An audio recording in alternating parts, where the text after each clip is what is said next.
Kung kayo ay isang parent ng PWD na may Down syndrome o representative ng mga may Down syndrome, panoorin niyo yung pelikulang I'm Perfect. No? Kung makakapunta lang ako sa sine, papanoorin ko tong pelikula na to, tong I'm Perfect, because it brings you to kung ano yung spectrum ng mga may Down syndrome. Diba, sabi nga ni Chong Joey, magagaling daw yung mga batang yun. Diba? Bakit maraming persons with disabilities ang hindi nabibigyan ng galing, no? Sometimes may mga PWDs na ang reference lang nila ay yung kanilang sarili. So kung PWD kayo at representative kayo ng ibang disabilities, why not look at dun sa ibang disabilities naman?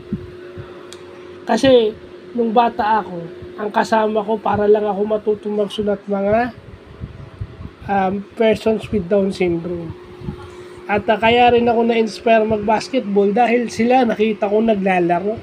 At yung iba sa kanila, tumatopboard. Close to a dunk. Topboard ang ginagawa. Ang tataas tumalon. Athletic.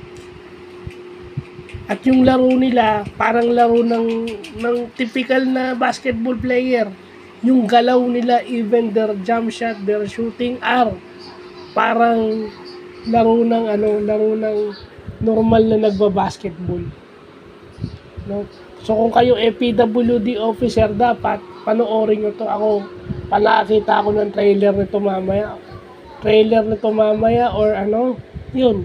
Pero mainly ang story nito is yung mga Down syndrome na marunong silang magmahal, marunong silang maging responsable.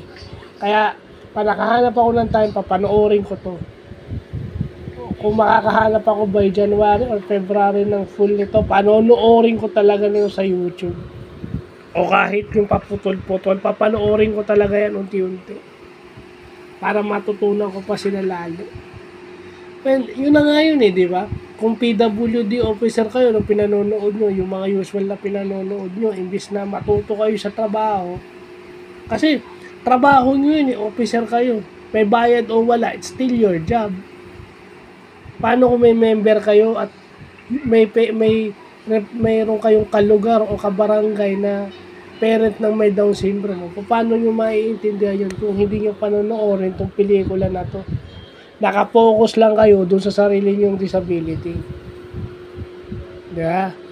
So, yun yung mahirap So, ako yun lang ang akin. Opinion ko lang naman. So, yun lang po.